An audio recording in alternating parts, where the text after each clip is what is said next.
Well, howdy, folks. It's 7:30 a.m. p.m.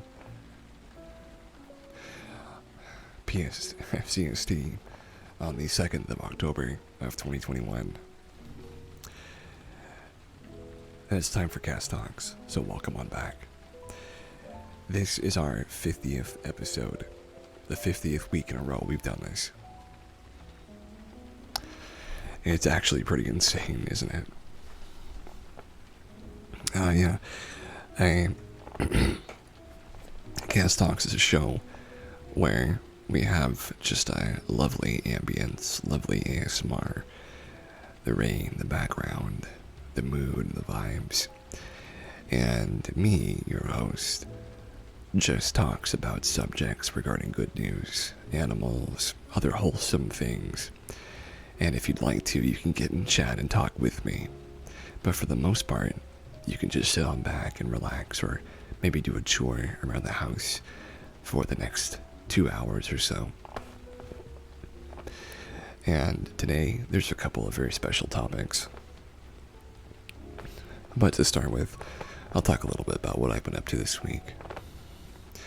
I've been making maps on Tabletop Simulator, maps of various things of interest from a D&D rule set and a wargaming role-playing game that I'm interested in. Alongside that, I've taken a lot of interest in audio editing and listening to new music.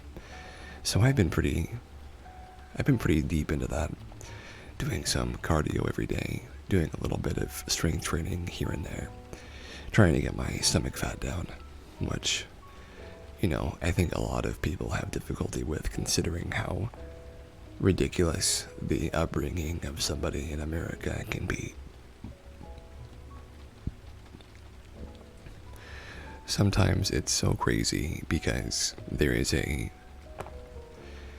desire in, I want to say everybody, to feel their best and to some degree look their best. Of course, not everybody can manage that on both accounts, seldomly even on one. I already feel pretty great most of the time, and if I could look better, certainly I would try to. But slowly incorporating more aerobics and more flexibility training into your days, certainly that's not such a bad thing, is it?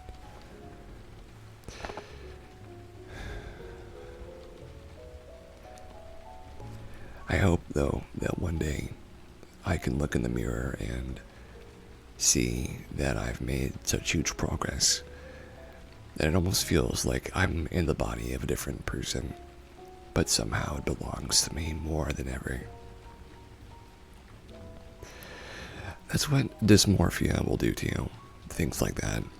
It can be very stunning, the differences from hair to eye color with, let's say, contacts in, or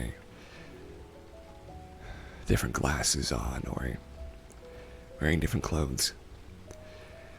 For me, though, the deepest change that I have an interest in is my self-image, but outside of these small and less important changes. The important stuff, the stuff that I think everybody should strive to be accommodating themselves for, is that feeling that you get. That feeling when you're looking at yourself and you think to yourself, man, I'm a cutie. Anna, hello. Welcome on in. Glad to see you. Happy 50th. Thank you so much. Seems like only yesterday we were doing episode 40 and so on and so on. But certainly it is a thing to be celebrated, and we will be celebrating in a small way. My friend Ella, hopefully she'll make it, was encouraging me, as was my friend Cherry. They were encouraging me to take in a look in a broad sense at where the show has grown from episode 1 last year in October as well to today, when we're just 2 weeks away from the very same anniversary, the Halloween episode.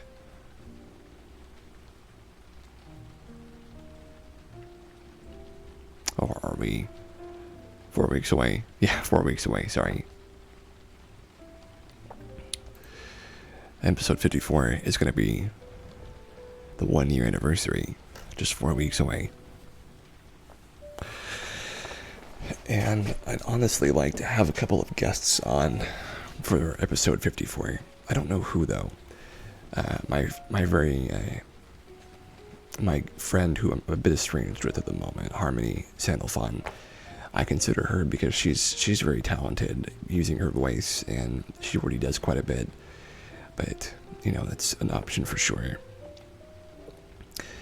But yeah, I am somewhat overwhelmed sometimes by the nature of this change that we've gone through. The change of going from just one thing to the other. And I guess I'll get into it now, just really quickly here. And maybe I'll do another one of these in a minute. But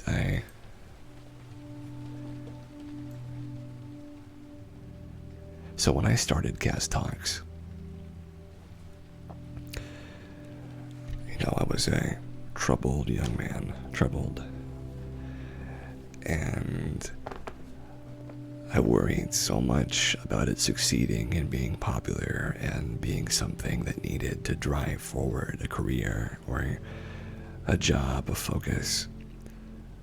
But really, the thing that it's taught me more than anything else, more than just how to speak to people, the things I want to say, the way I want to be, it's helped me understand fundamentally that all of this, all of this personality and charisma that I've seen from myself in these past weeks, and the time I've spent here, and this loyalty that I have, this goes so much further beyond anything I've ever made before. This consistency, this strength, I've never known it before. And yet every week after week, fear after fear, I keep coming back. I keep coming back, even if it's so hard sometimes to imagine that I could ever get anywhere with it. I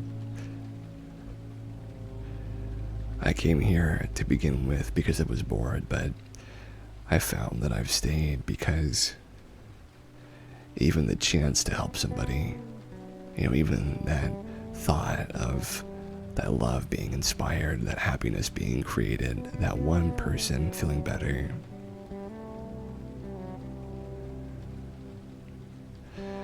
I think it's worth it. And I know that it's still a fairly early time for us. It's still very early, but so many people, they could benefit and see it and grow and change just like I have. And giving them that chance, the chance that I never had to grow, I think it's precious. I've created that. I've created something precious, and I've stuck with it. Sometimes I don't even know how to talk about it or what to do about it, because I've always been so awesome. You should be proud. Thank you. It's just, there's so much love and kindness and personality I have to give in my life. Sometimes I'm overflowing with it, and I have always wanted to make sure that somebody could see it and feel it and benefit from it. Thank you, Virgin the Mary, for the follow. And it's worth it, right? It's worth putting in any amount of work if you can make the world a better place. And that's what I wanted for so long, is to see this change happen because of all these good vibes. And we're still not nearly all the way to making anything serious out of this, but I don't really know how much more you could ask for than to have your friends here with you and to feel the love and care and attention of the people who matter most, the people who need this the most. And happy 50th, guys. Thank you so much. The people who do this and who watch it and who enjoy it, you know, it's all about them.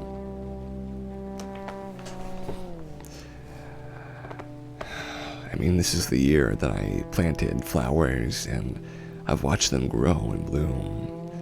And this is the year that I spent 50 weeks doing cast talks.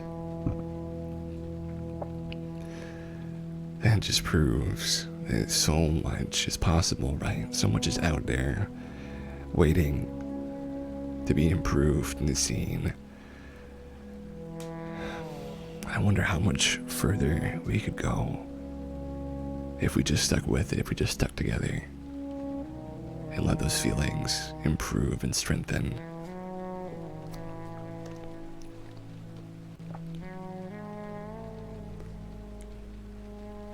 This is Cherry. Well, hello, Cherry. I wasn't sure who you were, but I wanted to welcome you regardless. But that's the moment that I wanted to try and have for all of us here together. It's I know you can grow even further. Proud of what you've accomplished. Thank you very much, Cherry. I get these surges where I need to get my emotions out a little bit and speak about how I feel. You're lurking while you play Fortnite with the kids. Well, I hope you beat them, unless you're playing together, in which case I hope you both win. But thank you for showing up regardless. So, tonight we've got plenty of good news for everybody. They will carry you, well, you know. I think being carried by your children is something to be proud of as well. Especially in a MOBA or a MMO or any of those games.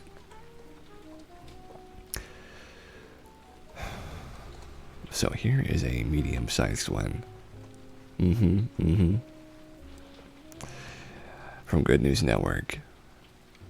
Couple gives 100 million to conservation of 57,000 square miles of African protected areas. A South Africa-based nonprofit conservation group that manages 19 protected areas on the continent has secured a donation of $100 million. The grant from the Rob and Melanie Walton Foundation has pledged to African Parks, which manages parks in 11 African countries.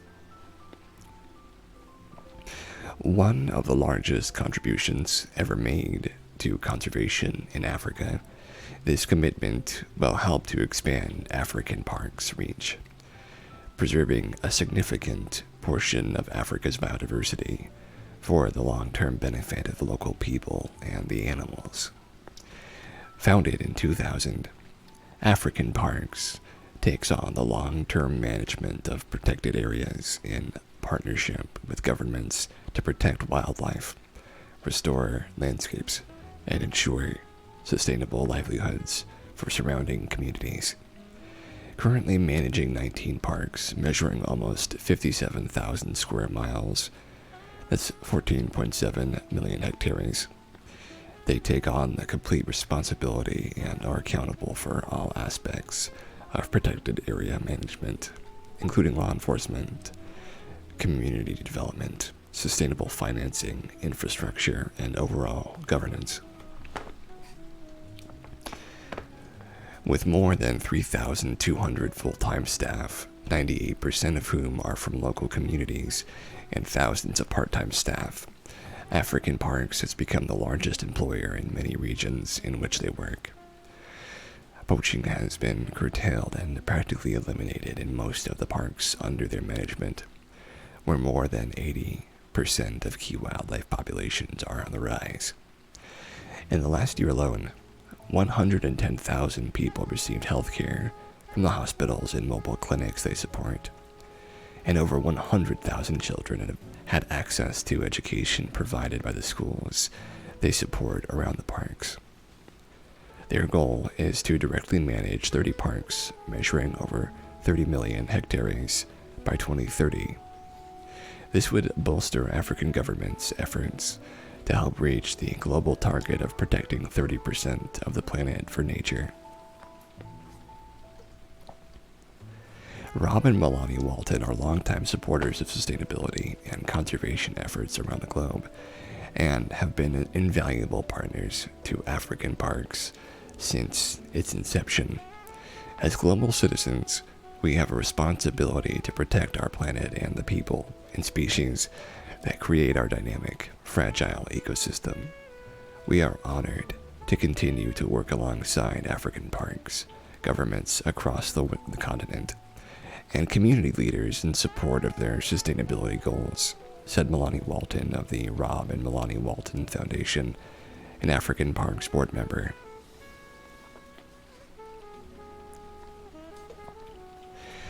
The $100 million commitment will be allocated over the next 5 years, with $75 million going to the creation of an endowment, which ensures long-term funding. The remaining $25 million will go to sustaining parks under African parks management that need it the most. A portion of these funds will be used for 5-year matching grants in conjunction with the Legacy Landscapes Fund to both Iona National Park in Angola and to Odzala Kokau National Park in the Republic of Congo, with an additional $10 million for each park over the subsequent 10 years. This could not come at a more important time. Producing and providing a source of stable long-term funding will contribute enduring protection for some of the most biodiverse, threatened landscapes on the planet, said African Parks CEO Peter Fearnhead. This extraordinary gift will help to realize our vision of protecting vast ecosystems and their ecological functions for humanity in perpetuity. Fearnhead said the gift was the largest ever to its endowment, following a 2017 donation of $65 million from the WIS Foundation to support several parks. With the new funding, African parks will be able to continue to increase their impact by bringing more parks under management, continue to reduce poaching, increase wildlife populations, and improve livelihoods for hundreds of thousands of people across Africa. That was a good one.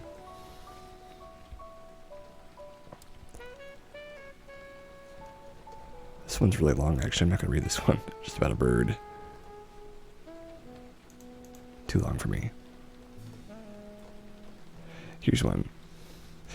Jane Goodall enlists fans to help plant 1 trillion trees around the world by 2030. World-renowned primatologist Dr. Jane Goodall launched a grassroots movement this week during the United Nations Climate Week to support their ecosystem restoration project, the Trillion Tree Campaign. Trees for Jane, organized by the inspiring founder of the Jane Goodall Institute, aims to stop deforestation and help replenish the world's dwindling stock of trees and forests through community-based protection and reforestation programs. She narrated a film called 1 Trillion Trees, in which calls on every person and every business to plant and care for a tree in their backyards, on rooftops, or communities. Their website aims to inspire, educate, and engage a global audience to act now. They hope that Trees for Jane will galvanize a global audience, from students and teachers to activists to corporations and governments, to support the UN's goal to plant 1 trillion trees by 2030. While Goodall encourages all viewers to plant a tree, the film also reinforces the importance of protecting and restoring trees.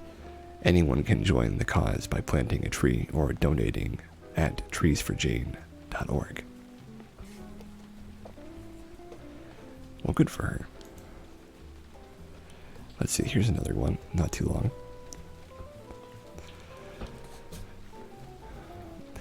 World's first 5-nation reserve spans 4,000 square miles in Austria, Slovenia, Croatia, Hungary, and Serbia. The Amazon of Europe, by Andy Corbley, from September the 27th. The Amazon of Europe, a victory for nature 12 years in the making, has finally come to pass as a transboundary UNESCO biosphere reserve covering 5 nations.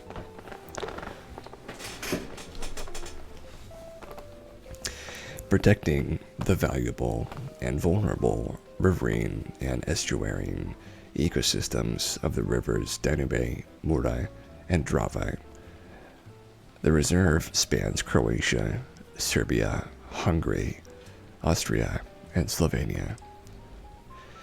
Similar to its famous World Heritage Sites, UNESCO biosphere reserves represent a high level of international protection and recognition for the finest ecosystems in the world, and ones which are critical to maintaining the biosphere, the global web of life. The Mura-Drava Danube Transboundary Reserve covers 1,150 square miles of core wilderness and 2,700 square miles of transitionary and buffer zones. The buffer zones contain relatively pristine and related microsystems like wetlands, fish ponds, and oxbow lakes, while the transitionary zones maintain modest human habitation such as villages, ecotourism businesses, and agriculture. This is the most valuable connected river landscape in Central Europe and does not need to shy away from being compared with the Amazon, stated WWF project coordinator Arno Moll, who advocated for the MDD for over a decade. The seed for the project was sown in 2009 when Croatia and Hungary signed a joint declaration, starting their shared desire to see such a reserve come into being, which was followed just 2 years later by Serbia, Slovenia, and Austria. In 2011, UNESCO began reviewing borders and habitat in each country before designating a biosphere in each one, always with the idea of combining them.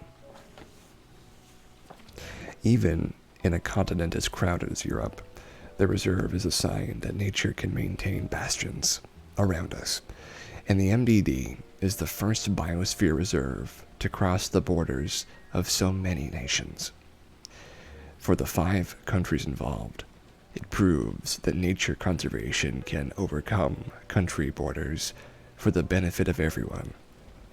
In the context of the current problems facing our planet, protecting the last natural areas has become a matter of our survival, Moll continued. Representing such an important body of water, it's unsurprising perhaps that it's a refuge for imperiled species like the black stork, otter, beavers, little tern, sturgeon, and the highest density of European white eagles, along with 36 species of native Slovenian fish on the IUCN Red List. In Slovenia, the River Mura is the only stretch of water not separated by dams, meaning fish can migrate from its headwaters all the way to the Danube Delta, where it flows into the Black Sea. That seems like an incredibly important thing to protect, in my opinion. I've actually never been on a river before.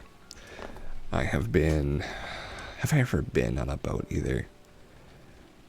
I might have been on a paddle boat once. I've very scarcely been anywhere that I've had to step onto a boat, though. I don't think I'd make a very good pirate. At least not right now, mind you.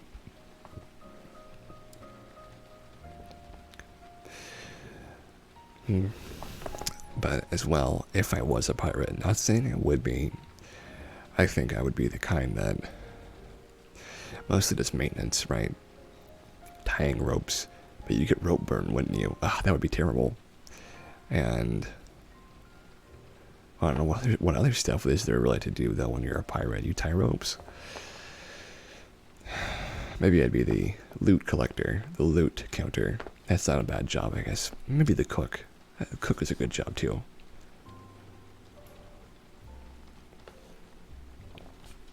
Here's a good one.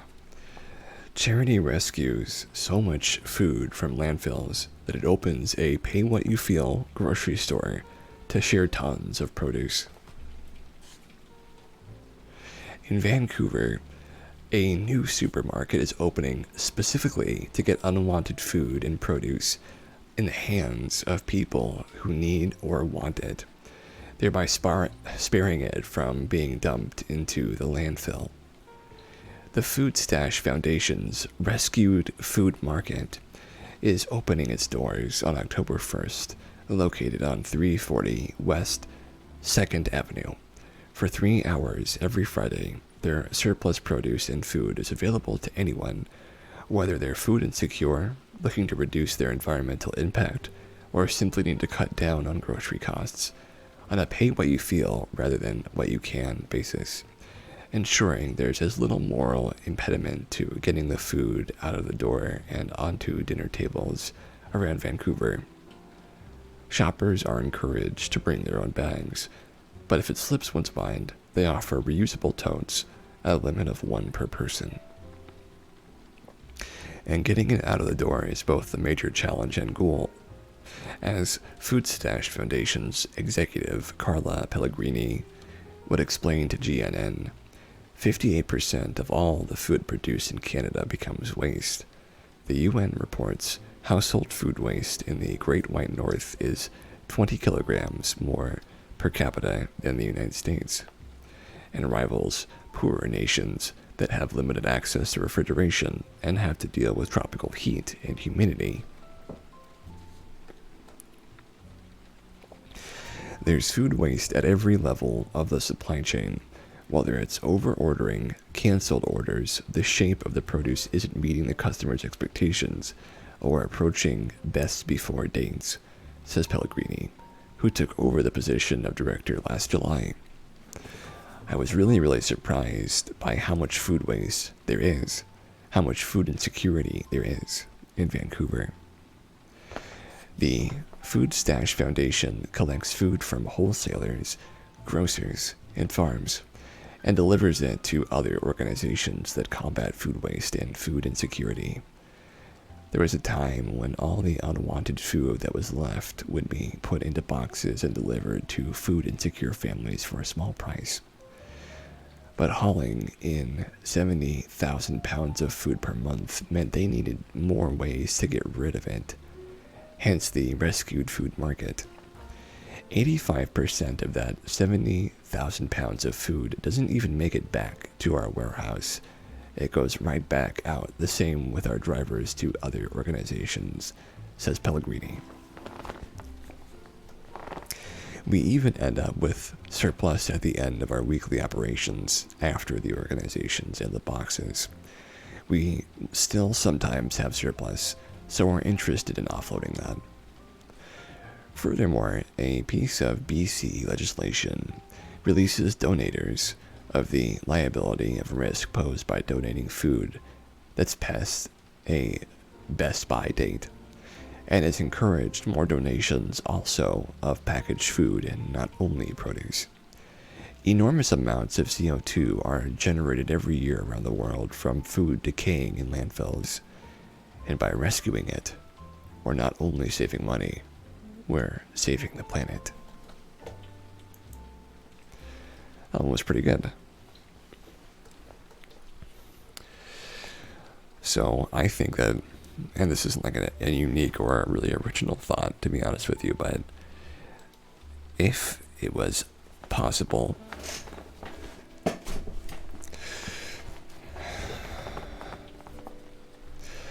it would be really helpful, right, if in our world we had the ability to ensure that we knew how many people were going to need something to eat before we created the meals or produced the food that was going to be made. Now, I'm not exactly sure what kind of system that would require, but certainly if we could know exactly how many people need the food, right, whether it be from stores of food they already have, what they are ordering, what their tastes are, what they've ordered before, really all of those things. If you could calculate those things and somehow use that metric, then certainly you could make it a lot more difficult to waste the food, as opposed to making only what you need and saving the rest. I mean, you could probably go as far as to make it so that you only grow a certain amount of food that's needed for your community. And man, I don't know how far you could go into that logic, but certainly in the future, I'm sure we'll know more about that.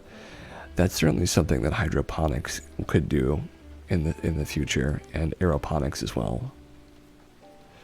That's the future right there that we'll get into.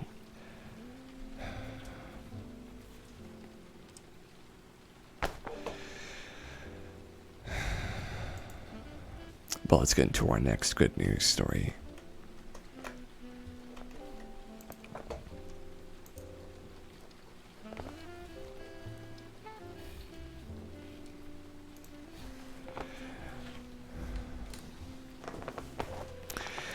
Man delivers donated RVs to wildfire victims, and now 95 families have a place to stay.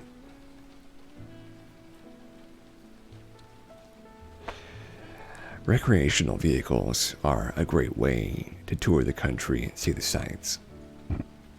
But thanks to the efforts of one dedicated father-daughter team, they've also become a lifeline for people who have lost their homes to California's latest spate of devastating wildfires.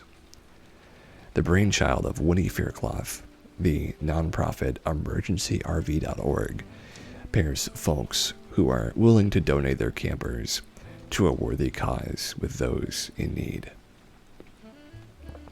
To date, Fairclough, often with his 9-year-old daughter Luna along for the ride, has delivered 95 motorhomes to California area wildfire victims who otherwise might wait months for emergency housing. Fairclough first got the idea for the charity in 2018. Like many that year, the Colorado-based father was turned to news coverage of California's Camp Fire that destroyed quite a bit of land and destroyed many homes along with it. The story of a man who had lost pretty much everything but managed to escape the inferno in his mobile home resonated with Fairclough. Inspired by how blessed that man felt just to have a place to spend the holiday, he asked Luna what she thought about finding an RV and delivering it to a family so they could have a place to call home for Christmas. We were watching some of what's going on out there and talking about what if that was us and what would we do. Fairclough told Denver 7 at the time. I told my daughter what the idea was, and she was 100% on board. She said Santa Claus would be really proud of us for this. Faircloth launched a GoFundMe campaign to finance the first RV that he and Luna dropped off in California. As word of their journey spread, people started reaching out to him via social media, offering to donate their motorhomes, and from there, emergency RV soon took shape.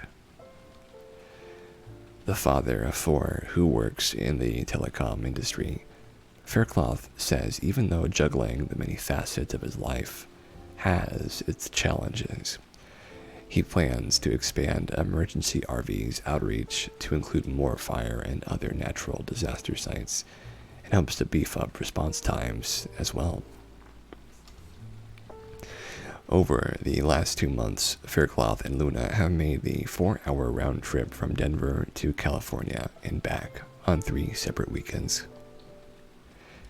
Many of the mobile home recipients are firefighters and other first responders whose tireless efforts battling the blazes did not prevent their homes from going up in flames.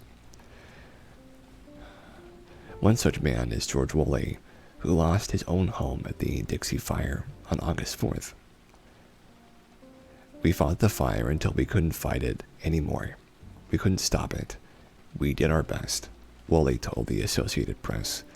Before I got that RV, I felt like I was a burden on everybody that helped me. I slept a lot in tents and in my car.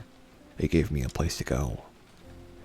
While his organization continues to grow and evolve, the original sentiments behind Faircloth's humanitarian efforts remain constant. He's grateful for the many blessings he has and blessed to be in a position to help others.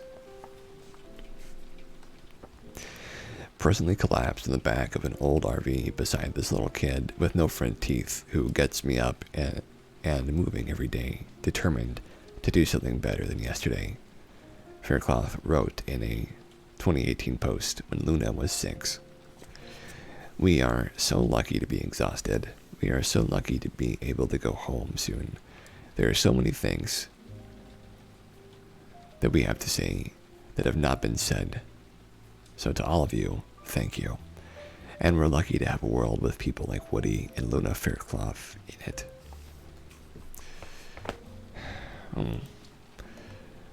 I like the idea. I really do. I like the idea of 2 people helping others with RVs.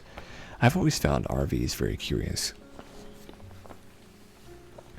If any of you have seen those videos where people get into their RVs or semi-buses or any of those things, and they have or a van. A van works too. Vans are crazy, and they just decorate the inside of their van to be like an actual home, and they even have it weatherproofed so they can go up north into Canada and places like that, and they just live there. They just live there and they hang out there for a while. And they're completely off the grid for the most part. Paid with cash, and essentially they have these big gas heaters in their cars, and so not always gas heaters. Sometimes they're electric, but basically they have a way of putting a space heater in their room, and conventional portable ovens and stuff like that, and stovetops. And they can basically just cook and eat and live inside of the back of their van. Which, it sounds like owning a crazy mobile one-room apartment. Right? And then just sharing the bathroom wherever you end up going, basically. And I don't know if I could do that comfortably. I've never tried anything like that before, and plus I can't really drive at the moment, so I think it'd be kind of tough, but I'm interested. I'm interested in having a little nook somewhere. A nook of safety isn't the idea that I have. Though I'll probably never feel as comfortable as I do when I'm laying in bed. I think you can kind of tell if you're in a car bed, right? You kind of know, just a little bit. So here's our next one.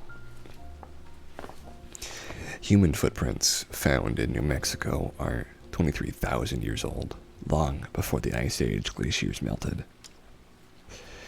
New scientific research conducted at White Sands National Park in New Mexico has uncovered the oldest known human footprints in North America.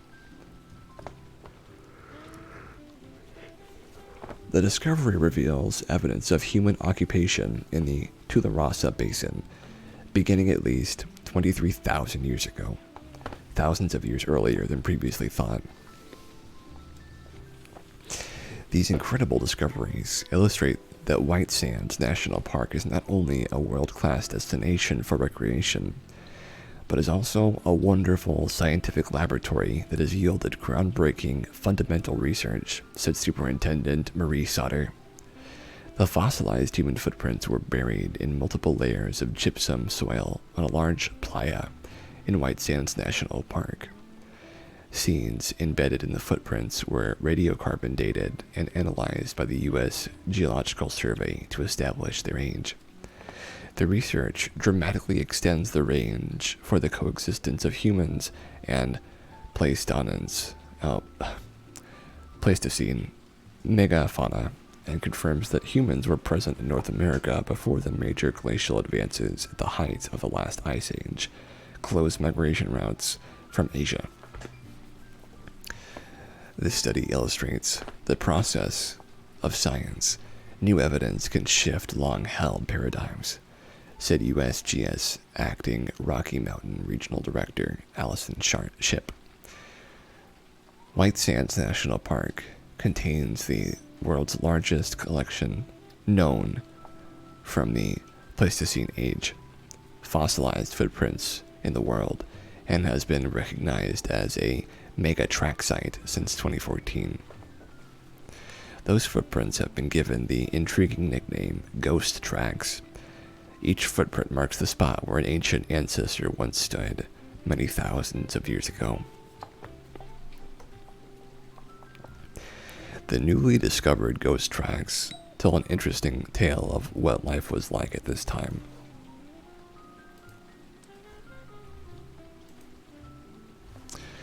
Well, howdy there, Racy. Glad you could make it. Some of you might recognize the sound that you just heard, which seems to have gotten through my sound stuff, but that's okay.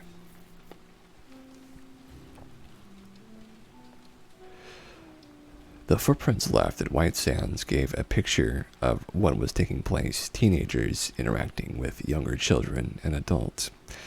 But hello there, Missy. Glad you could join us, said lead study author Matthew Bennett from Bournemouth University in a statement.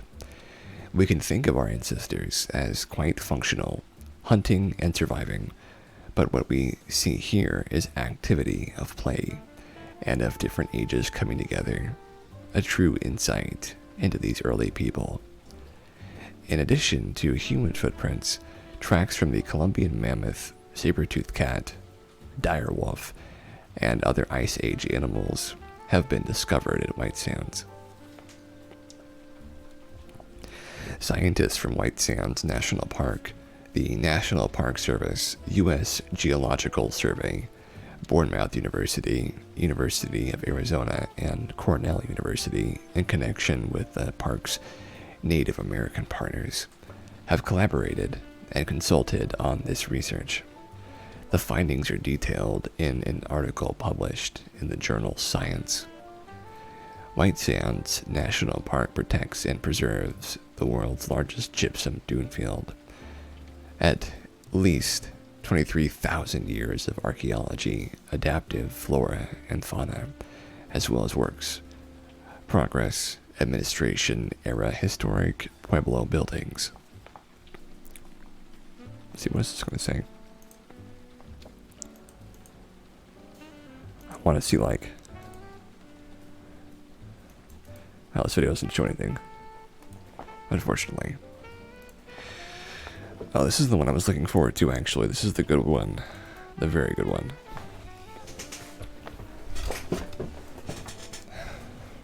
So we have the first artificial kidney that would free people from dialysis and transplant runs on blood pressure. This is kind of a long one, but we'll get through it. This is from September the 28th of this year. So this is the crazy artificial kidney. Take a look at that. It's kind of hard for me to tell what does what, but I imagine the goo, the vitae goes in one tube, and then the other goo comes out the other. You know, you know how kidneys work and all that.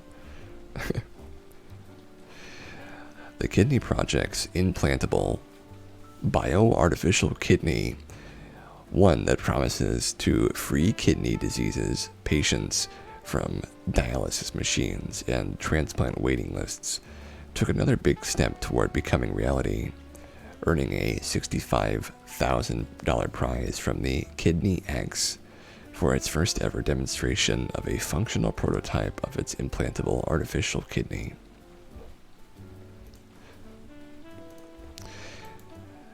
Kidney X is a public-private partnership between the U.S. Department of Health and Human Services and the American Society of Nephrology, founded to accelerate innovation in the prevention, diagnosis, and treatment of kidney diseases. The Kidney Project, a nationwide collaboration, combined the two essential parts of its artificial kidney, the hemofilter and the bioreactor, and successfully implanted the smartphone-sized device for preclinical evaluation. For this advance, the team was awarded Kidney X's Phase 1 Artificial Kidney Prize and was one of 6 winning teams selected out of an international field. In the last few years, the Kidney Project successfully tested the hemofilter, which removes waste products and toxins from blood, and the bioreactor, which replicates other kidney functions, like the balance of electrolytes in blood, in separate experiments. Why am I saying bioreactor that way? I was saying bioreactor. For the Artificial Kidney Prize, the team married the two units into a scaled-down version of the artificial kidney and evaluated its performance in a preclinical model. The units worked in tandem, powered by blood pressure alone and without the need for blood thinning or immunosuppressant drugs. The vision for the artificial kidney is to provide patients with complete mobility and better physiological outcomes than dialysis, said Roy, who is a faculty member of the UCSF Schools of Pharmacy and Medicine. It promises a much higher quality of life for millions worldwide with kidney failure. Chronic kidney failure, also known as end-stage renal disease, leads to the progressive and dangerous loss of kidney function. Most patients with kidney failure must visit dialysis clinics multiple times every week, a process that is time-consuming, uncomfortable, and sometimes risky. A minority of patients live with transplanted kidneys thanks to a pool of donated kidneys that are constantly in high demand. But even these patients must contend with a life of immunosuppressant drugs that can have severe side effects. The Kidney Project's artificial kidney will not only replicate the high quality of life seen in kidney transplant recipients, the gold standard of kidney disease treatment, according to Roy, but also spare them from needing to take immunosuppressants. Our team engineered the artificial kidney to sustainably support a culture of human kidney cells without provoking an immune response, said Roy. Now that we have demonstrated the feasibility of combining the hemofilter and the bioreactor, we can focus on upscaling the technology for more rigorous preclinical testing and, ultimately, clinical trials.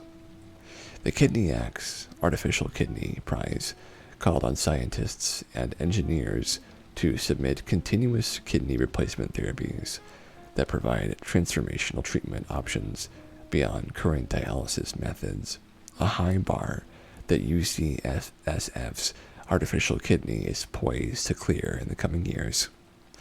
This award is a testament to the Kidney Project's bold vision and execution of a viable solution for millions of patients with kidney failure, said UCSF School of Pharmacy Dean B. Joseph Guglielmo, that was a hard one, PharmD.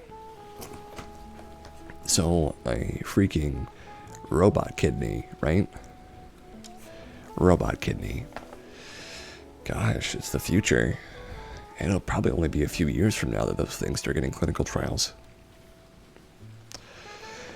Yeah, I've known a few people in my life who have had diabetes or other kidney problems.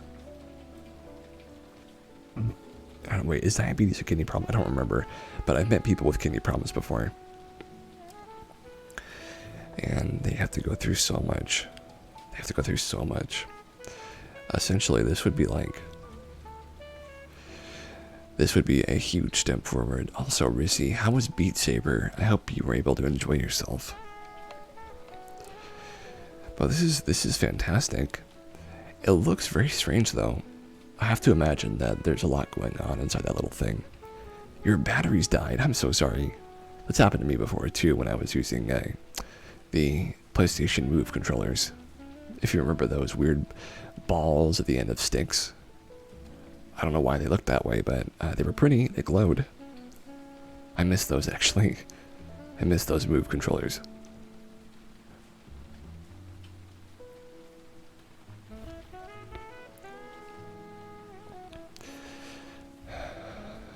Oh, you like playing it?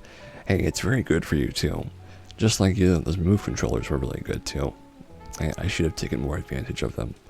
It's very healthy to play VR games. Like standing, moving around VR games are very, very good for you. They're good for your sense of balance, your sense of poise and movement, and they just help you burn calories too. You burn a lot of calories playing VR games.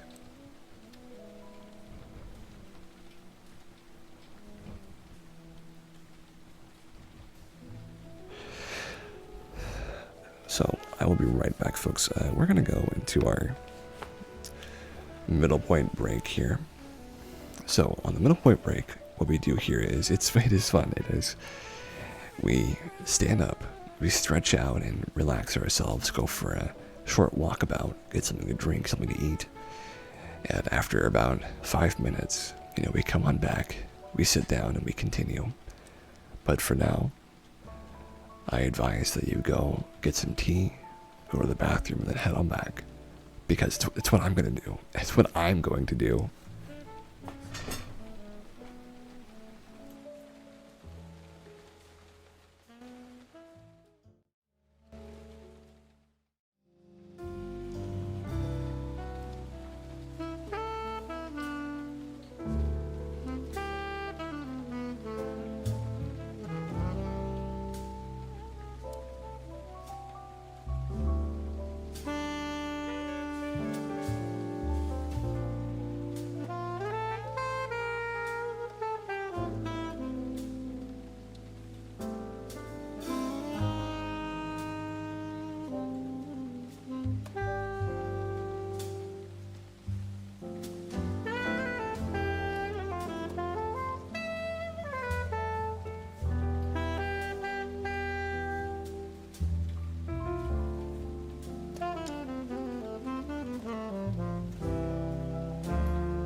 And we're back. Well, howdy, folks. I hope that you had a lovely little break. So we've got a little bit more, just a little bit more good news left to do.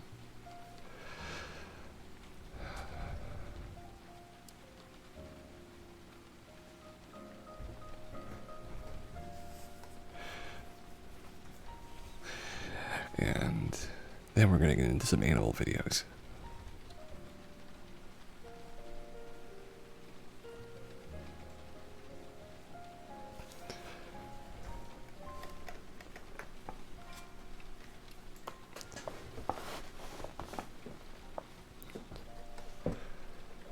So, the next one says, new treatment for eczema could emerge after possible cause was identified by surprised scientists.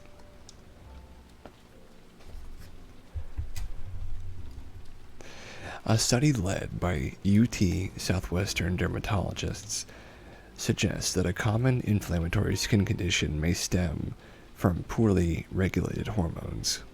The finding could offer an unexpected new target to fight this condition. Atopic dermatitis, AD, is a form of eczema.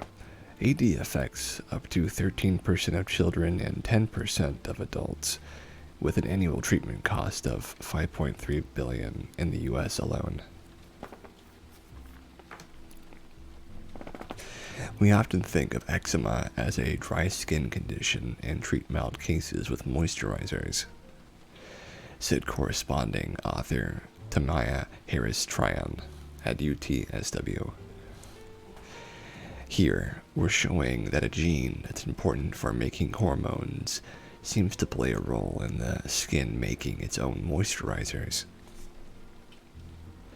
If we could alter this gene's activity, we could potentially provide relief to eczema patients by helping the skin make more oils and lipids to moisturize itself. Dr. Harris-Tryon explained that previous research has linked AD to overactivity in genes responsible for the production of two inflammatory immune molecules, interleukins 4 and 13. A relatively new drug called dupilumab, a monoclonal antibody that reduces the amount of the inflammatory molecules, has been extremely effective in many patients with moderate to severe AD. However, the molecular mechanisms behind how IL-4 and IL-13 contribute to this form of eczema was unknown. To investigate this question, Dr. Harris-Tryon and her colleagues focused on sebocytes, the cells that make up sebaceous glands. These glands produce an oily, waxy barrier that coats the skin, helping it retain moisture. The researchers dosed human sebocytes growing in petri dishes with IL-4 and IL-13, then used a technique called RNA sequencing to get a readout on gene activity for the entire genome, and compared it with gene activity in sebocytes that weren't treated and with these immune molecules. They found that a gene called HSD3B1, which makes an enzyme called 3B hydroxysteroid dehydrogenase 1, became up to 60 times more active when exposed to the two interleukins. Oh, the names in this words. The finding was a surprise, Dr. Harris-Tryon said, because this enzyme is well known for playing a key role in the production of hormones, such as testosterone and progesterone. But it had never been linked to atopic dermatitis and skin lipid production. Databases of human gene activity showed that HSD3B1 tends to be overactive in patients with eczema. A single study of patients on dupilumab showed that this drug appears to lower HSD3B1's activity. Both pieces of evidence suggest that I34 and I313 drive up the activity of this gene. To determine how this gene affects sebum output, the researchers manipulated HSD3B1's activity in cebocytes growing in petri dishes. They found that when they made this gene less active, the levels of hormones decreased, the skin sebum production increased. The reverse was also true, with more gene activity leading to higher amounts of hormones and less sebum. The researchers made similar findings in a mouse model of AD, with hormone production decreasing the production of skin lipids. Together, Dr. Harris Tryon said these findings published in TNAs suggest that HSD3B1 could be a new target for fighting AD and potentially other forms of eczema. Changing the output of this gene could eventually offer a way to treat AD that's completely different from any treatment that currently exists, she added. That's an exciting breakthrough indeed.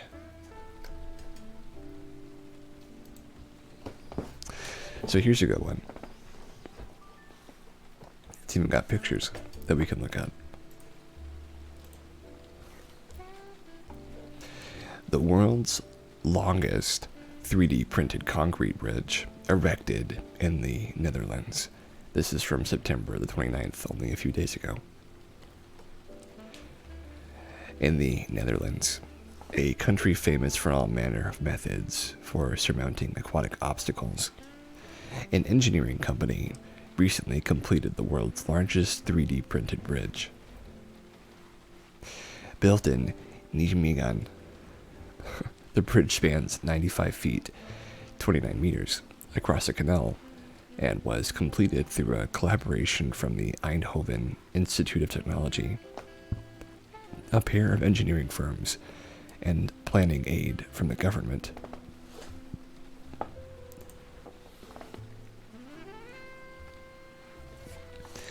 It surpasses by 10 feet the previous record-holding 3D printed bridge in China and helps demonstrate the scope of 3D printing advantages for both designers and policymakers. Among these are the facts that 3D printers use far less material than traditional construction techniques and offer greater creative possibilities for designers. The city of Nijmegen is very honored to receive this innovative 3D printed bridge, said Alderman Bert Vilthuis of Nijmegen City Council. We are a city of bridges, and this special, innovative bridge is a wonderful addition. The bridge leads to connection. In the design and construction phase, it connected the different partners, and from now on, the bridge connects our residents. The bridge is striking to look at, with sculpted conical feet that gives it a shape a little like that of a caterpillar. It does look a little like a caterpillar. I see what they mean. The CEO of the 3D printing firm, Weber Benelux, stated the bridge that was designed on a computer and printed piece by piece before being assembled on site required 50% less material to create, as the printer only deposits concrete where it's absolutely necessary and needed for structural integrity. Furthermore, the mold and design will be there in the Weber Benelux Nijmegen site for years to come, meaning the bridge can be quickly commissioned and printed again with only minor tweaks. The reproducibility rare in large civic projects, and which could save tens of thousands in designs, surveying, and consulting costs. Nijmegen has had a fantastic year as it was named European Green Capital, said Alderman of the municipality of Nijmegen, Harriet Tiemens, in a 2019 statement on the bridge's announcement.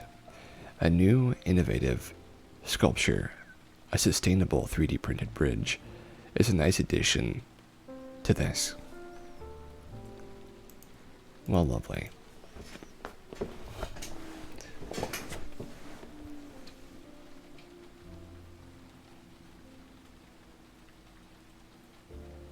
Thought I heard something for a second, sorry.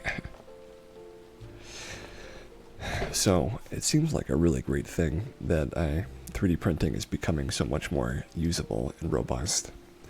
I mean, pretty soon, 3D printers will, like, just be this giant crane that gets lowered onto a construction site and then just goes side to side, you know, 4 little beaks printing things out at once. 4 little nozzles. And then it'll just go up to the top and then go back down and then do another layer. And then it'll just keep doing that over and over again until the building's finished.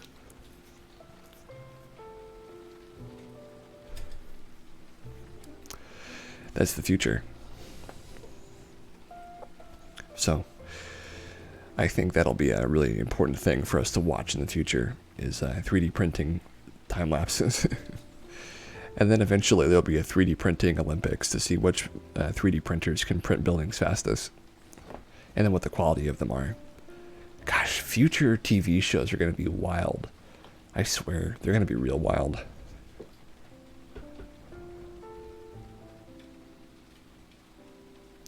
First EV trucks roll off Rivian assembly line in Illinois. Watching giddy test drives. Quickest thing I've ever driven.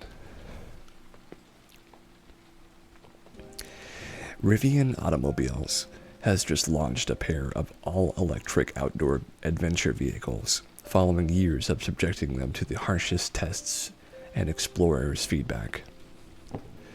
On September 14th, their first models were driven off the assembly line in their Illinois production plant. The R1T and the R1S are super loaded with features specialized for road tripping to off-road adventure, and they have a range of 80 miles greater than Ford's electric pickup.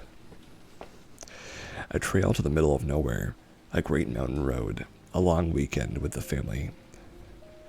We're focused on building products that inspire and enable you to see the world. On road and way off, the website reads, and that's no understatement. The robustness and capability of these vehicles is dramatic, as were the rigors Rivian put their SUV and pickups through on the way to the dealership.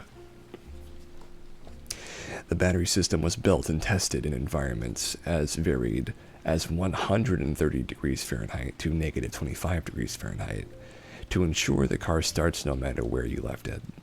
The four-wheel drive system will do 0 to 60 in 3 seconds, can crawl up rocks at inclines as steep as you care to attempt, and the models can wade through 3 feet of water. To get some early durability testing, 2 pickups were sent on a 13,000-mile trip from the tip of Argentina up to Los Angeles, which spanned 100 days in every type of terrain and weather imaginable. That's a big, tough mutter. With a price tag starting at $67,500, the vehicles are not exactly cheap, but for the most capable nature lover who's interested in enjoying the great outdoors as much as they are in saving it, there's just no other choice out there. Automatic driving, LTE Wi-Fi, and a booming stereo system with full tablet connectability and 120-volt power outlets turns any trip a little more like an RV one rather than an on-the-rough camping expedition. The lack of engine block gives the R1T an extraordinary amount of storage space, 68 cubic feet in total, which also allows them to fit full-size spare tire as a standard in the innovative gear tunnel. Located between the cab and the back seat, the gear tunnel is a third standard storage option idea for skis, wetsuits, muddy or dirty cloths and equipment, or anything else that doesn't have a home, as well as being the compartment for some unique add-ons. Rivian will sell you an electric slide-out camp kitchen, complete with crockery that folds in and out of the gear tunnel. On top of that, the all-glass panoramic stargazing roof is an equipment rack fitted with attachments suitable for most third-party projects. It's an awful lot to fit into a car, but this month the company announced it had received more than 24,000 pre-orders for the R1T, which they said will be available with an extended range of 400 miles on a charge by next year. Wow. 400 miles on a charge. How far is 400 miles?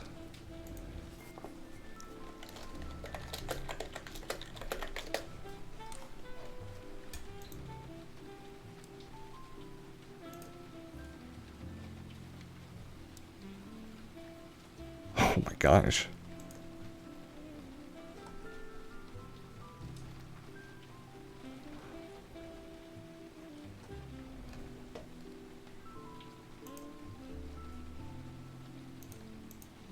So that's 400 miles, okay.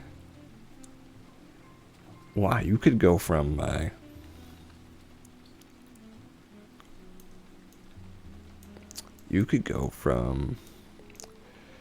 Houston to the, where's that? You could go from Houston to wherever that is. Where is that? To Graceland. I'm not sure exactly how far that is, but from Houston to Graceland. From Houston to Memphis, wow. So, what is the average tank of gas?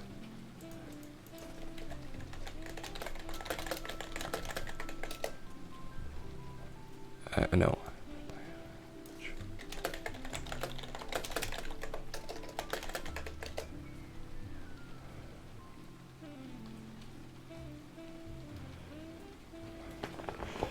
Okay, so 20 gallons of gas can go 460 miles.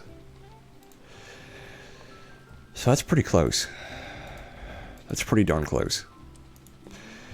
They're still missing a little bit there, but I mean, once they break that 500 number, it'll actually be like, it'll not only be more efficient in the long run, but it'll be like you can go further on an electric car than you can on a gas-powered car. And then it'll just get better from there. Right, it'll just get better from there. So here's another one. I actually have a story about this one.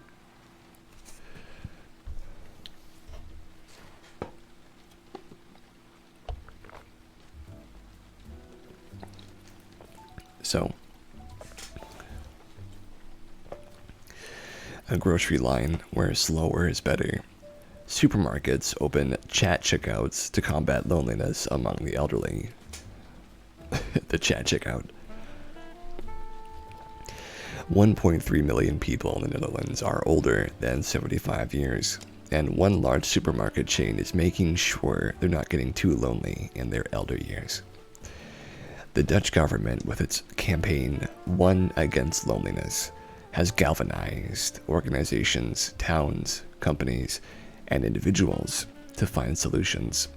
The grocer giant Jumbo, it's W for Wumbo, is doing their part with its innovative chatty checkouts. The idea for the Kletskassa,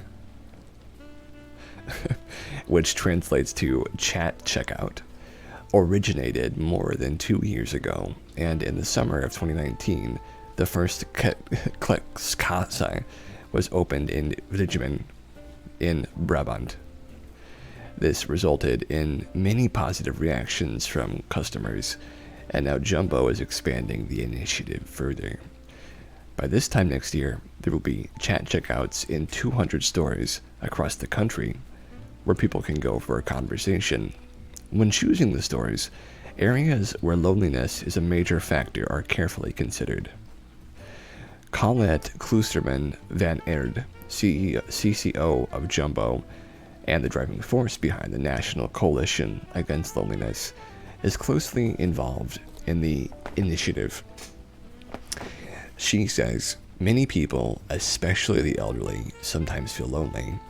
As a family business, the supermarket chain, we are at the heart of society. Our stores are an important meeting place for many people, and we want to play a role in identifying and reducing loneliness. We do this in various ways, including our Kletskasas.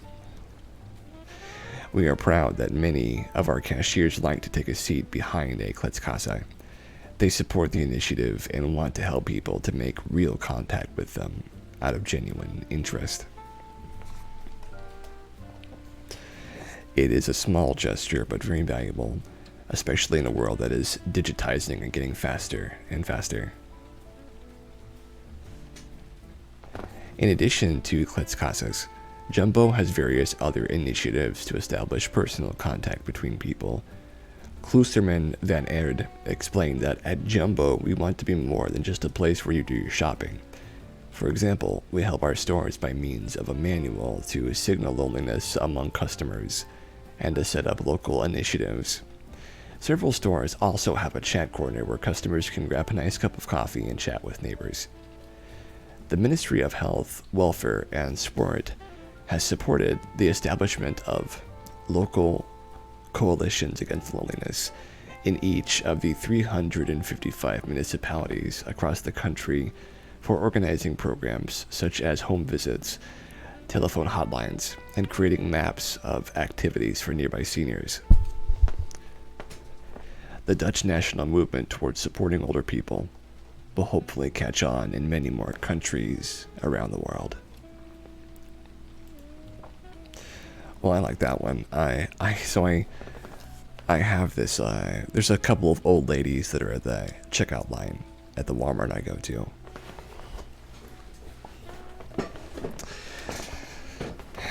And you know, there's definitely a loneliness that comes with being older, you know, because there's less people that are basically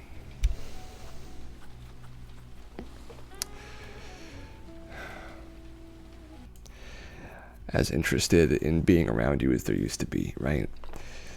Because a lot of the times in our society, we look at people who are elderly as kind of being like, oh, well, you know, they're done. It's over. They've had their time, but now it's time for the young guns to move in. And, you know, whether or not that's true, I can't say. But I find it very empowering to stand next to an older person and to see their wisdom and to take in some of the experience that they have. And I'm always chatting with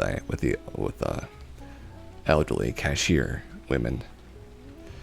One of them has this has this lovely New York accent, and she always calls me kid.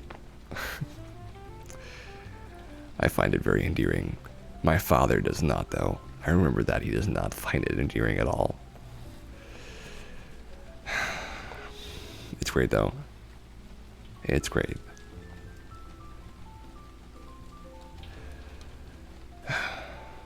But yeah, it's easy. Sometimes you forget that, you know, everybody needs a little bit of attention and love and just a little bit of connection in their life. You know, whether it's with a person or a animal or a plant or even like a video game in some cases, which that's not for me, but I know plenty of people who feel that way.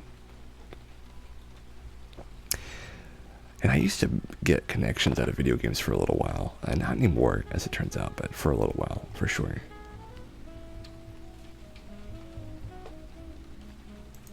For a little while.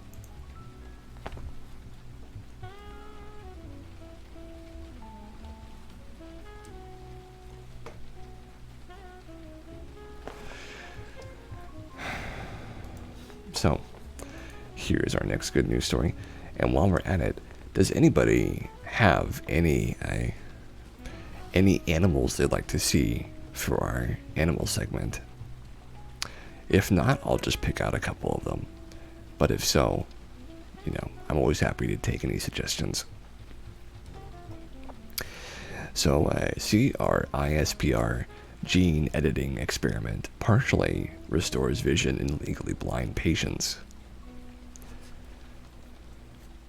A lot of work is being done in the fields of CRISPR gene editing, and recently the revolutionary therapy was used to partially restore the vision in patients with a rare genetic disorder. 55-year-old Carlene Knight is now able to move around her call center office without the aid of her walking stick, easily locate objects, and can see colors much more vividly now. 43-year-old Michael Kalberer also learned he could see colors again while on the dance floor of his cousin's wedding, and he has gradually regained some of the peripheral field of vision. They were 2 of 7 patients who received CRISPR injected directly into their eye, a procedural method never before done with CRISPR, which normally involves removing cells, editing them in vitro, and then injecting them back where they were found. Both patients are far from cured of their Leber congenital amaurosis, or LCA, a rare mutation in the retina, but they're no longer legally blind. And while the treatment failed to work for some patients during the 3 to 9 month follow-ups, no side effects were reported. "I've always loved colors," said Knight, who lives near Portland. "Since I was a kid, it's one of those things I could enjoy with just a small amount of vision. But now I realize how much brighter they were as a kid because I can see them a lot more brilliantly now. It's just amazing." Mark Penesi, a professor of ophthalmology, holding an MD and a PhD from the Baylor College of Medicine, presented the results at a recent symposium, calling it a really amazing technology and very powerful. Like all scientists, Penesi urges caution, as a lot more follow-up research needs to be conducted before the true value of the CRISPR trial can be measured. However, the early success was so significant and clear for people like Knight and Kalberer. The researchers are already moving on to the next group of patients. CRISPR works by injecting harmless viruses thought to carry edited genes into the retina, where cells cannot be removed, thus facilitating the in vivo approach. To ensure the highly experimental treatment wouldn't ruin the limited vision the patients did have, only one eye received the injection, and doses were varied.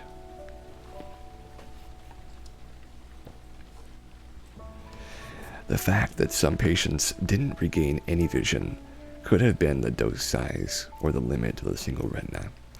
Penesi believes some may continue to improve even after 9 months, as a matter of course, while the brain begins to gradually figure out what to do with all these extra images. CRISPR has been used to treat sickle cell disease, hypertrophic cardiomyopathy, and even to create an antidote to the Australian box jellyfish sting. Gosh, that sounds horrible. And the number of potential uses for CRISPR could be huge if it's shown safe to apply in vivo, as genetic disorders inherent to organs that are difficult to draw samples from, such as the brain, could be approached. We're thrilled to see early signs of efficacy because that means gene editing is working. This is the first time we're having evidence that gene editing is functioning inside somebody and it's improving. In this case, their visual function, said Dr. Eric Pierce, another professor of ophthalmology at Harvard Medical School, who's assisting with the trials.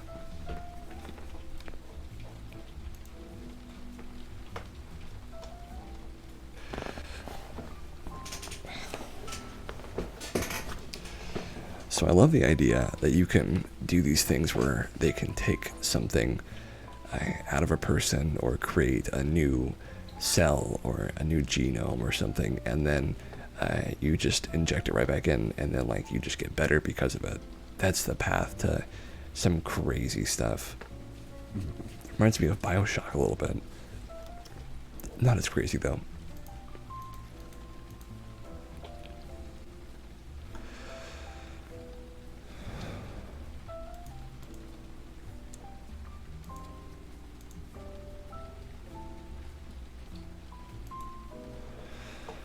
So here's our next one, and we're going to start our animal videos here.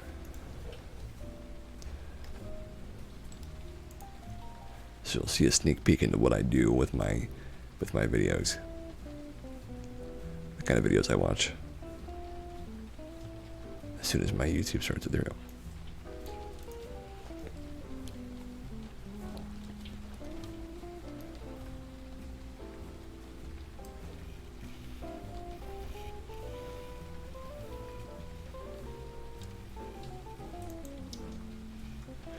This one is Lady rescues bees off of aircraft carrier. Look at those bees. They're trying to escape into the sky.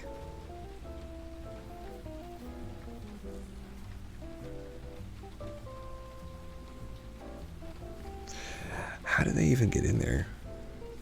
Look at all of them. All those bees. Wow. Just grabbing them by the handful. Yeah, right? Just grabbing them.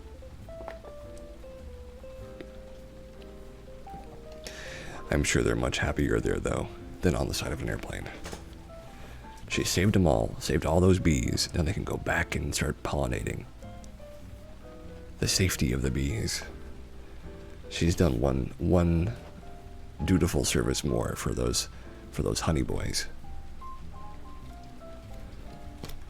This one is called Pity Looking for a New Best Friend.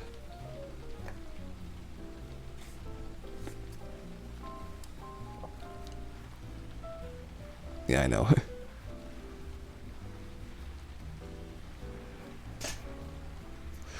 Oh, and congratulations to Rain, who recently got some new fur babies. She has Pumpkin and Willow, who she just got. I don't know if Rain is even here with us today. Let me see if she's online. Because I wasn't sure if she was going to be able to watch or not. No, I don't think she can today, but we'll see if she's here next time. Whoops.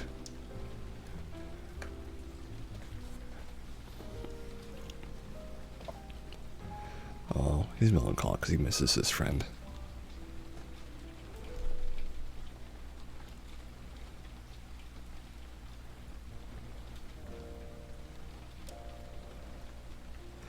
That's just how Jane looked when I was over at the shelter with her.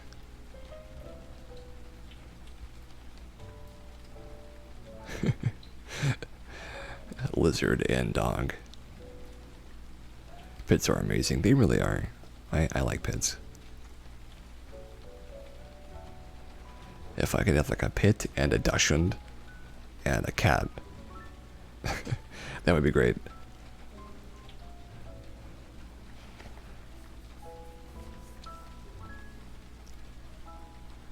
I'd be very happy with that number of animals.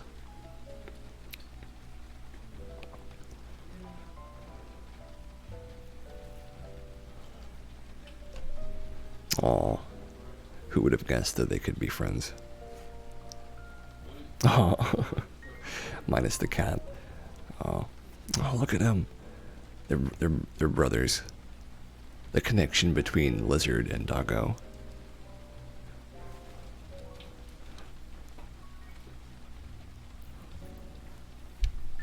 It's a very strong thing.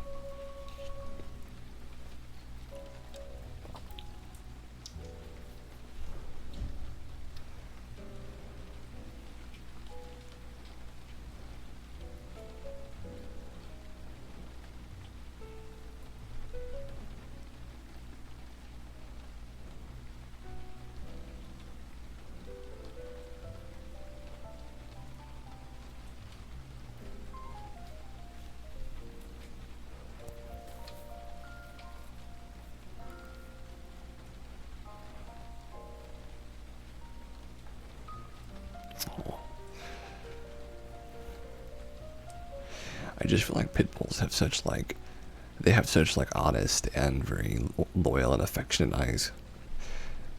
And like lizards have very like calm and cool and collected eyes, very, very disciplined looking, you know what I mean? They look very controlled.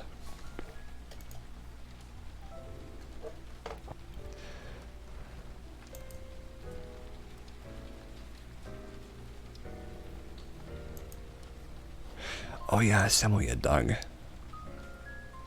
Oh, look at that good boy.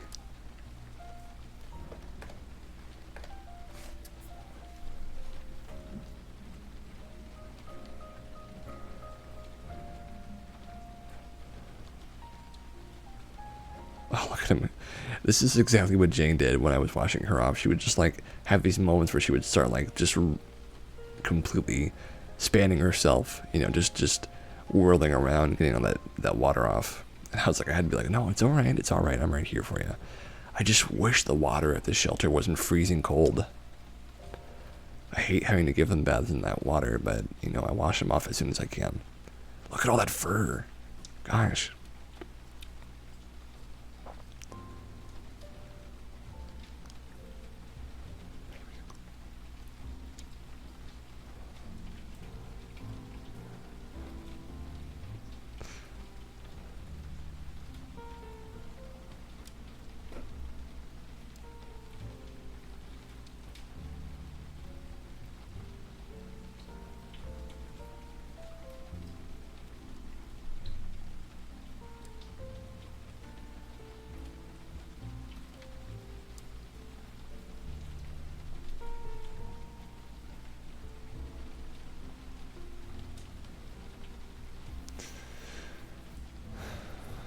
I think that watching animals get groomed, it doesn't make me want to be an animal groomer because, you know, it's not like a particularly easier job by comparison to other jobs.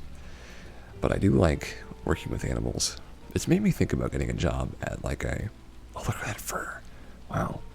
I thought about getting a job at like a PetSmart, being an animal groomer there. I don't know if I have the dexterity for it, like manually with my fingers. But I do love animals.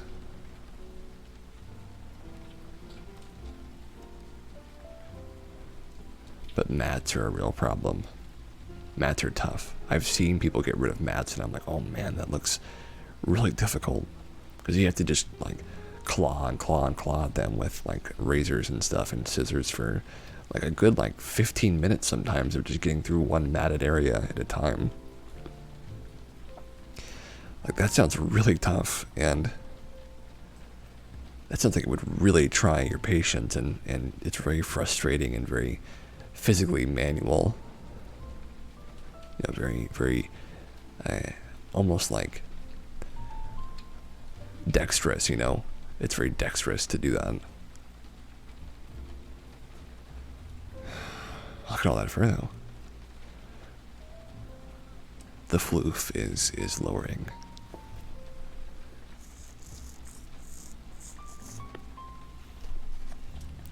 But yeah, I think about different animal what was I saying? Different animal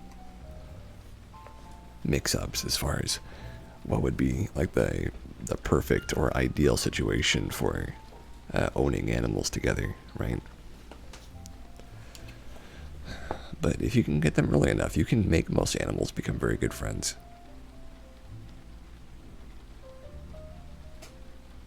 Oh.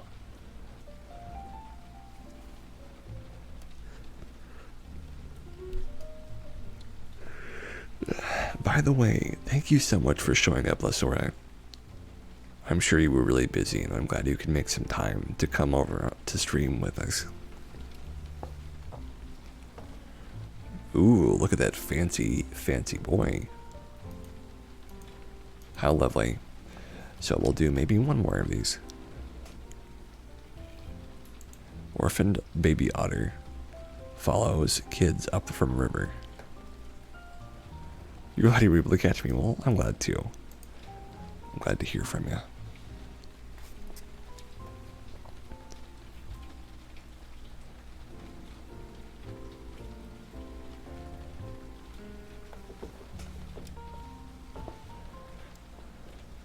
Oh, okay. So I think otters are actually really cute. I think otters are really adorable. They have very human-looking hands. Oddly enough, their hands are very like human-looking. They look like you could shake their hand almost.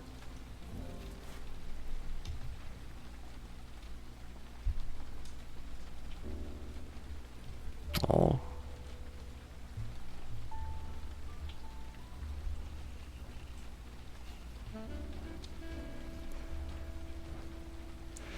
Laying in bed with an otter.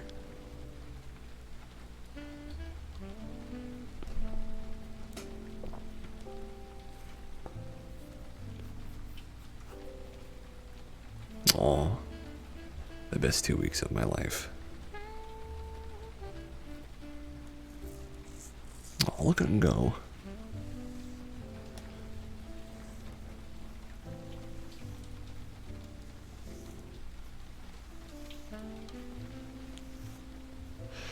I think, you know, you could do a lot worse than being an otter with a happy littermate. You could do a lot worse than that to be a happy otter, because they seem like they have a lot of fun.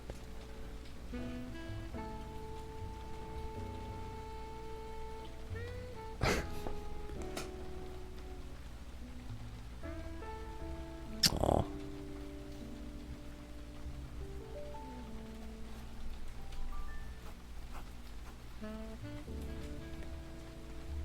Lovely.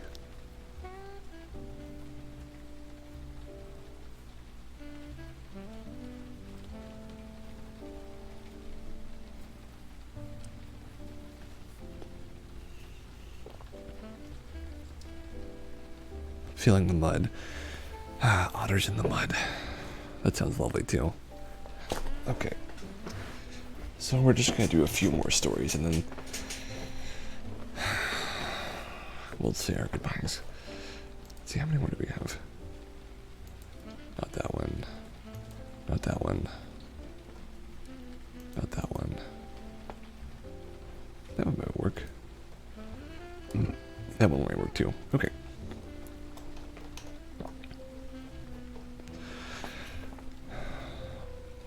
Canadian startup to build 400 million UK plant to harness nuclear fusion in entirely new cost-effective way. Groundhog brings his son to visit his human. Okay, well, we have to watch that one, of course. A Canadian nuclear fusion power company has garnered a 400 million investment to build a demonstration energy plant in the UK. They will showcase their proprietary method for generating electricity through the fusion of hydrogen atoms in the hopes of attracting additional private investors that can kickstart the last great revolution in energy technology. The fusion plant, illustrated, is as a glittering cylindrical building of glass and curved hangar bay doors, will be constructed in Colham. The construction is set to begin next summer in collaboration with the UK's Atomic Energy Authority. The fusion demonstration plant will verify that General Fusion's MTF technology can create fusion conditions in a practical and cost-effective manner at power plant relevant scales, as well as refine the economics of fusion energy production that would lead to a commercial fusion plant. The Colham demonstration plant would be about 70% the size of a commercial facility. GNN has reported extensively on nuclear fusion, a process that generates unlimited, clean, on-demand electricity that uses the same process that powers our sun. A field that 20 years ago was exclusively the domain of government-funded research has blossomed into a budding private industry, rapidly growing in size, variation, and opportunity. While the Massachusetts-based Commonwealth Fusion Systems uses enormous superconducting magnets, and an intergovernmental fusion program called ITER uses magnets as heavy as passenger aircraft and cooled by the world's largest cryogenic freezer, Canada's General Fusion Company uses much more modest and cheaper existing technology in the form of steam-powered pneumatic pistons. The pistons power the fusion process, creating a magnetic field that causes hydrogen atoms inside a superheated gas known as plasma to overcome their electromagnetic resistance and fuse together. This is what it looks like. Some crazy stuff there. Some crazy stuff.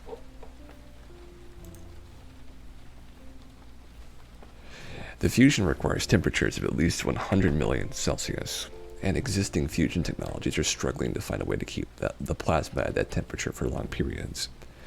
For other methods, and companies, it's not a question of can we generate electricity from fusion, or even can we keep the plasma heated to generate electricity continuously, but how can we generate more electricity than we use? General Fusion has focused on commercializing the technology, which, for example, cost ITER over $20 billion for a prototype. Instead of using magnets to heat and contain the plasma, General Fusion uses a plasma injector machine. My gosh. Aw, there's another one. Growling baby foxes turning into sleepy puppies on their rescuers' laps. Oh, look at those boys. Plasma injector, a separate machine to create a plasma under more economical conditions and inject it into the fusion reactor's main chamber. Inside the chamber is a spinning wall of liquid lithium, which is compressed into a tiny sphere by the pistons. The compression heats the plasma to fusion temperatures, releasing huge amounts of heat, which the liquid metal absorbs easily. It is that heat that is exacted to create steam, which is used to power a turbine, which creates electricity with only helium as the waste product. This is incredibly exciting news for not only General Fusion, but also the global effort to develop practical fusion energy, stated Christopher Mowry, CEO of General Fusion, who predicts the fusion market to be worth $1 trillion in the next decade. I think it's going to be worth more than that, my friend, but that's just me. One of the best parts of fusion is it's completely safe, as there's no radioactive anything, and helium is the only byproduct. While 100 million Celsius seems dangerous, if you were to blow on this thing, it just turns itself off. Dennis White, a Canadian scientist who is director of Plasma Science Fusion Center at MIT, explained to the Financial Post. Furthermore, it uses a tiny amount of fuel, and Commonwealth fusion systems estimate a cup of something as simple as seawater would generate enough electricity to take care of the power usage of one human for their entire lifetime. Oh, jeez.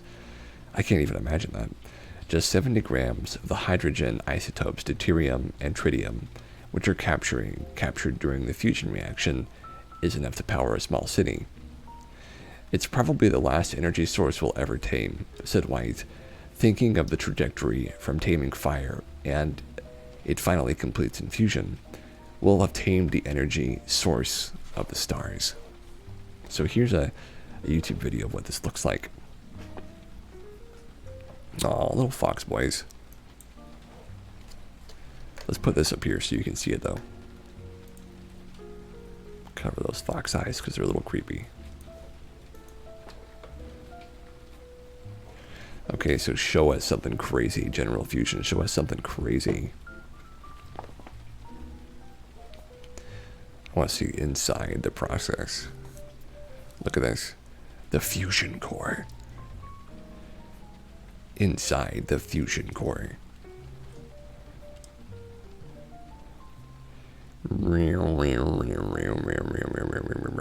The plasma is injected at over 35,000 degrees Celsius, making a continuous stream of liquid hydrogen that can form the highest degrees of steam temperature production.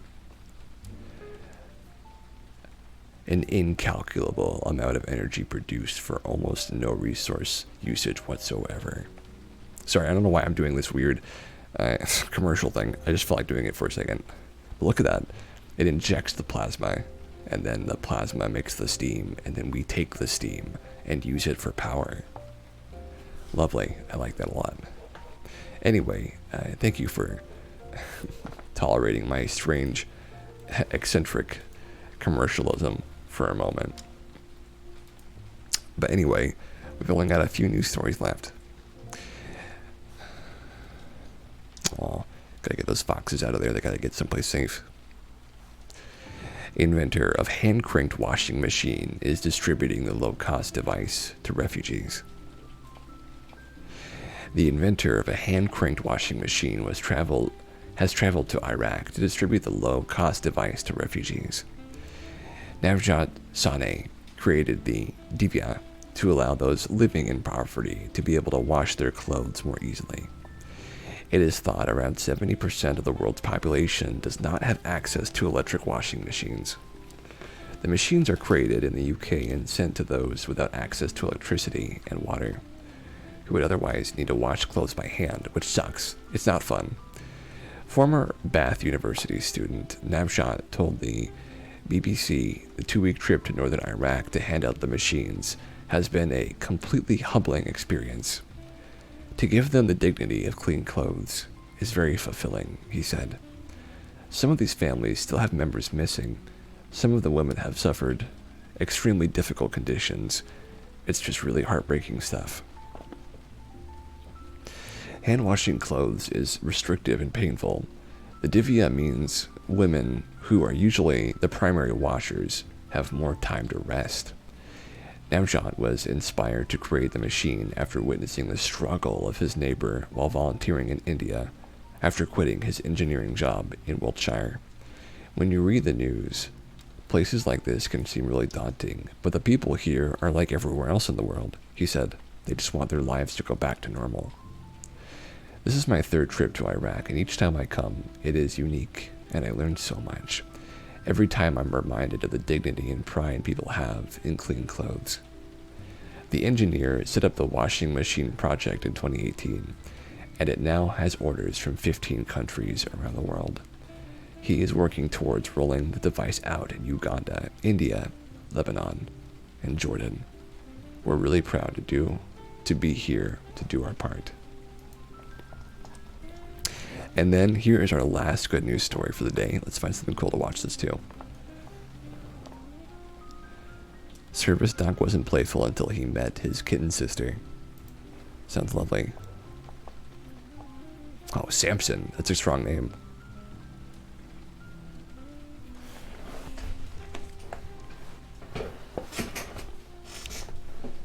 It's a strong name though, isn't it? So it's Brock. Brock is also a powerful name. Brock Samson, even more powerful when you combine them. Batteries of the future said to be cheaper and better thanks to sugar. Simply by adding sugar, researchers from the Monash Energy Institute have created a longer-lasting, lighter, more sustainable rival to the lithium-ion batteries that are essential for aviation, electric vehicles, and submarines.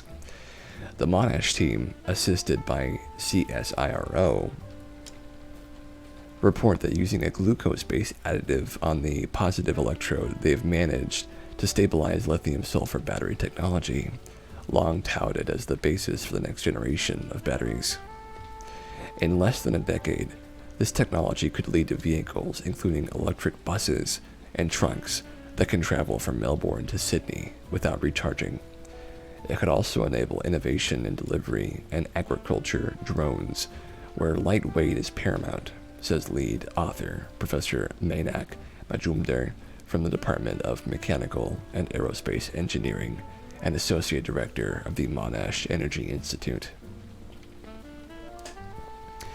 In theory, lithium-sulfur batteries could store 2 to 5 times more energy than lithium-ion batteries of the same weight. The problem has been that in use, the electrodes deteriorated rapidly and the batteries broke down. There were 2 reasons for this.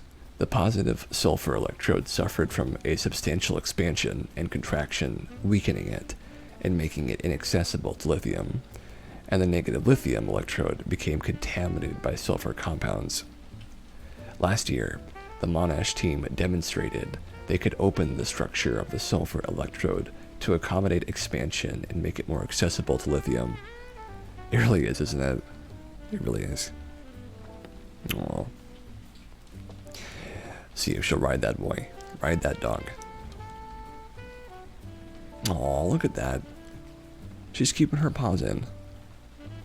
Look at that. Oh. She gets to see the world from the back of a doggo. I love this. This is great. This is great. And they're both wearing the same bandanas. Oh, gosh. Look at that.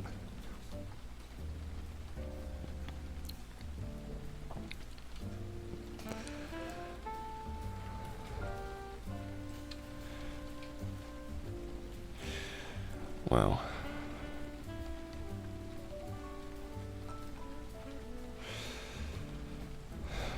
that's one love, Kitty. Yeah, you're right. You're right. Now, by incorporating sugar into the web-like architecture of the electrode, they have stabilized the sulfur, preventing it from moving and blanketing the lithium electrode. Test cell prototypes constructed by the team have been shown to have a charge-discharge life of at least 1,000 cycles, while still holding more capacity than equivalent lithium-ion batteries. And back to the night ambience we go. So each charge lasts longer, extending the battery's life, says first author and PhD student Yingyi Huang. And manufacturing the batteries doesn't require exotic, toxic, and expensive materials. Yingyi and her colleagues were inspired by a 1988 geochemistry report that describes how sugar-based substances resist degradations in geological sediments by forming strong bonds with sulfides. Dr. Madhant Shaibani, second author of the paper, published in Nature Communications, and Monash researcher, says while many of the challenges on the cathode side of the battery has been solved by our team, there is still need for further innovation into the protection of the lithium metal anode to enable large-scale uptake of this promising technology, innovations that may be right around the corner. And that is it for our good news. So, we only have just a little bit more time left, but I'll say this. And, maybe I'll get my music going again. So, to you guys who are here with me right now, who have been enjoying yourselves this entire time, I have a message for you. It's, maybe let's see if I like this one.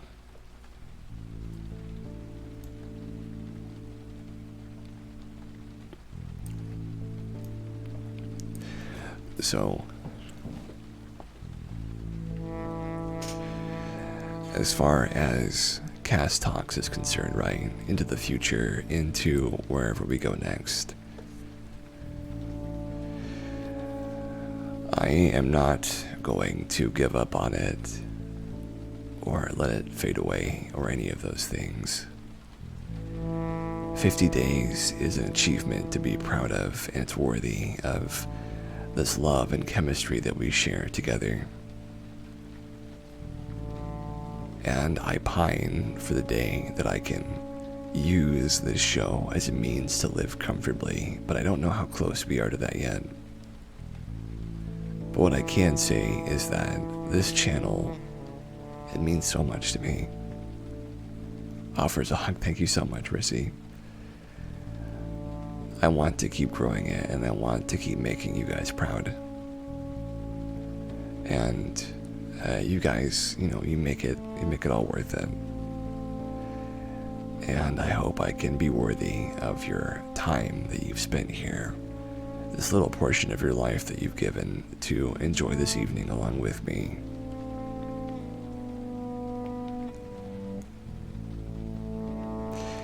And that is the best gift that you could give me of all. So thank you so much, everybody who's stayed on and who's enjoyed themselves and followed. You guys are the best. I hope you know that. And to everybody who's been active in chat, everybody who's stayed on and who's taken the time just to chill out with us for a while. Thank you very much. It's great to see you too, Lasore.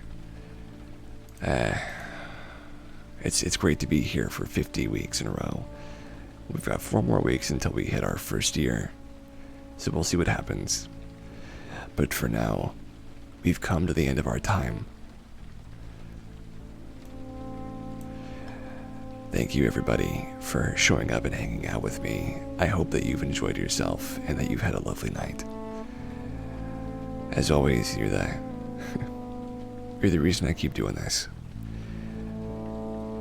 I hope all of you have a lovely night and that you get to sleep just safe and sound, and that you stay safe and take care. I'll see you next time. Bye-bye, guys. Thank